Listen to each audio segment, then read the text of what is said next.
Alright, today I want to talk about something a little bit different, and that's the importance of a power ceiling in combat-focused games, which includes games like HSR. You might not be familiar with what a power ceiling is, so to explain, it's when the creators of the game put in a limit or a cap on the amount of strength that one character can individually have. There's a pretty large variety of reasons why doing something like this is important, but to start off with what I think is the most important one is that it gives an inherent way to balance the game. Right, like if one character, or maybe a small group of characters, are the strongest that anyone in their respective game can be, then that means that all of the other characters in that game need to be balanced around that idea. What this does is immediately take away any semblance of one character always having to be directly stronger than another one to have use, because that cap is set in place so that all of the other characters will have to do unique things to circumvent the fact that they might not have as much raw firepower as the characters at the ceiling of power do. Basically, it means that those characters at the ceiling will have the ability to end up brute forcing most content, but it gives variety in terms of who else you can bring because there will always be a right person for the job that does a specific type of damage or has a unique ability for the fight you're in. Apart from unique mechanics, another thing that a power ceiling does is give more relevance to specific teams. Like if one character can't do enough on their own, usually what that means is you can give them power through having the right teammates for them.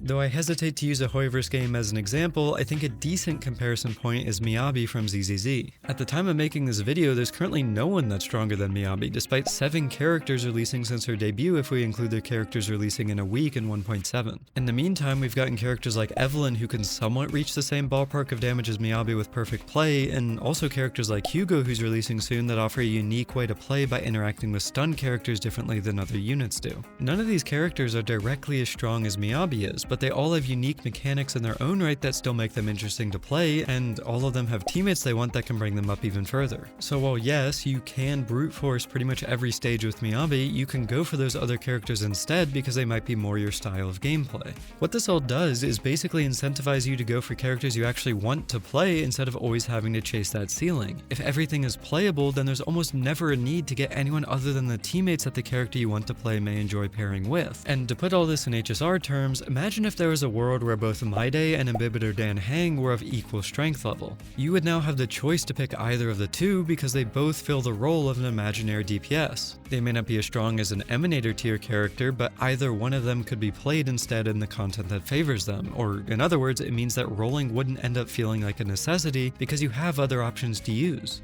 And that's actually something really important to note because it means that no matter when you get the character, they would still be viable. After all, no one can be stronger than the ceiling, right? So even if there are small incremental increases in damage between two characters like Dan Heng and Maide, there wouldn't be enough of a gap that one or the other isn't playable anymore. This is a pretty neat way of balancing in my opinion, because strength ends up not being tied to when a character releases, but instead to whatever content is in the game.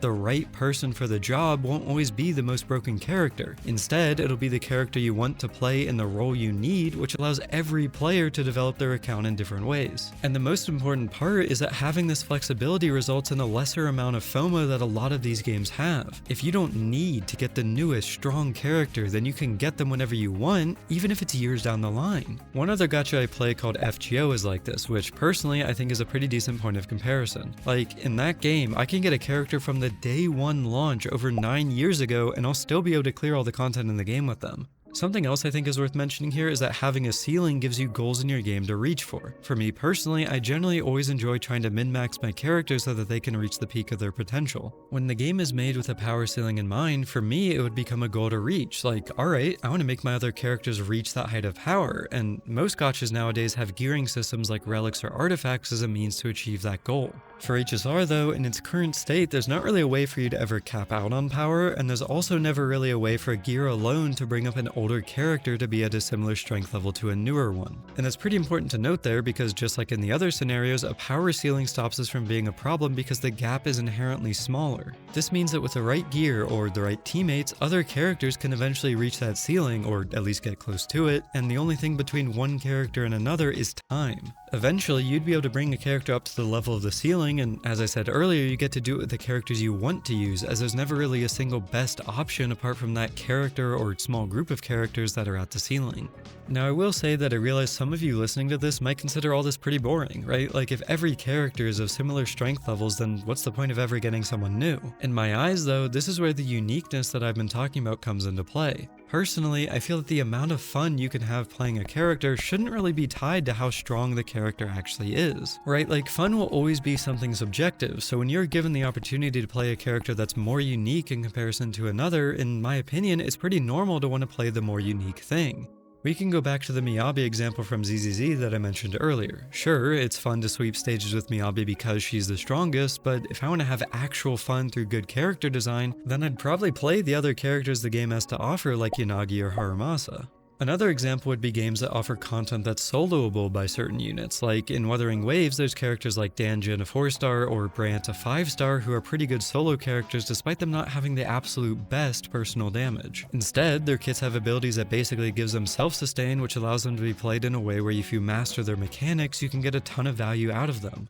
I will say that's a scenario fairly removed from HSR in terms of gameplay because in that game you can just dodge attacks, but the premise of being able to use specific characters despite their lesser damage is still pretty neat. I think a more apt example is a character from the game FGO that I mentioned earlier. For those of you that don't know anything about that game, it's a turn-based game just like HSR is. That game allows you to use every character in the entire game whenever you want because regardless of how strong they are, they can still clear content. While there's definitely some strong characters in that game, there's also characters that by design should be weak, but they end up opening unique strategies of play that you can still clear stages with. So, for example, the basic way to play FGO is by getting your strongest 4 or 5-star DPS and then figuring out a way for them to use their ultimate 3 times to clear a stage, because most stages usually have 3 waves. But there's a 2-star character called Chengong in that game that can do the exact same thing that those 4 and 5 stars can do. And you might be like, how's that possible? Well, it's because he can actually sacrifice his teammates and literally turn them into an arrow that he launches at the enemy, right? Like, that's crazy on paper, but it's only possible because the max power level of your characters is kept in mind when the stages are made. The game gives you the option of doing something crazy like sacrificing your own units because it's designed in a way from the ground up to give players that option. To go full circle back to HSR, if we bring back the Maide and Dan Heng example from earlier and both characters are of equal strength, then the result is the player gets to choose which one they find more fun to play. Like, think about it. If we ignore what the characters are doing in terms of their actual skills and stuff like that, the result is the same. Both of them hit enemies in a blast area of effect. So, in a similar way to how FGO lets you use a 2-star to do as much as a 4 or 5-star could do in a special way, a game like HSR could offer that same type of choice to the player. If you want a berserker type character, well, Maide fits that bill. If you want someone that has a mechanic that you have to manage but the result is higher damage, then Dan Heng is the one for that job. Right? Like, the result is the same, but how you got there is different, and what's important about that is that it gives the player the power to make that choice. I said this earlier, but each person will find a different character fun. Like, I guarantee you that there's at least someone out there who would bring Arlen to every fight in the game if they could, but that would only be possible if all the characters are kept at a similar strength level through unique kit design, and that in turn is only possible if there's a limit to how strong they could potentially be.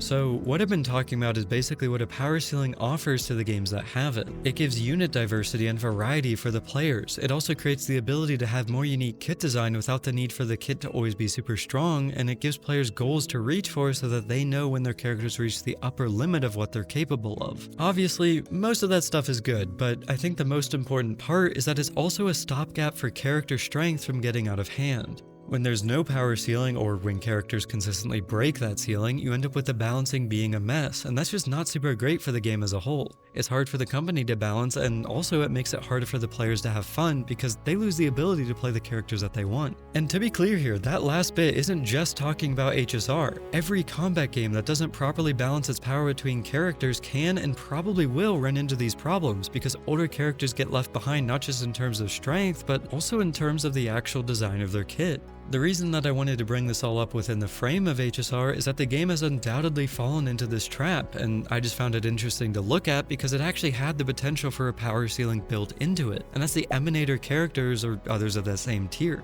right? Like, HSR only started having problems when characters started becoming stronger than our first confirmed playable Emanator with Acheron. If they kept Acheron as a ceiling of power rather than scaling everything up to and beyond her, I really don't think that HSR would have even remotely as many problems as it does in terms of power scaling. Once any game goes past the threshold of what the ceiling should be, it's pretty hard to walk that back, but I will say that HSR actually has a really good opportunity to do just that with the buffs that they announced, and I guess we just have to hope that they end up bringing the roster more in line with each other long term.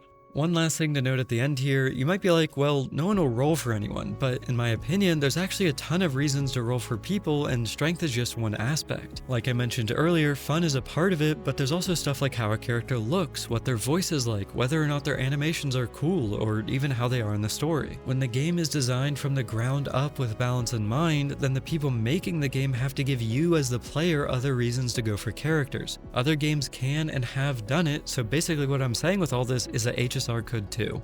Anyway, I'd love to hear your thoughts on all this, so feel free to comment down below or join my Discord link in the description to talk with me about it. As always, thank you so much for watching, subscribe, and if you haven't already, maybe give me other videos a shot too.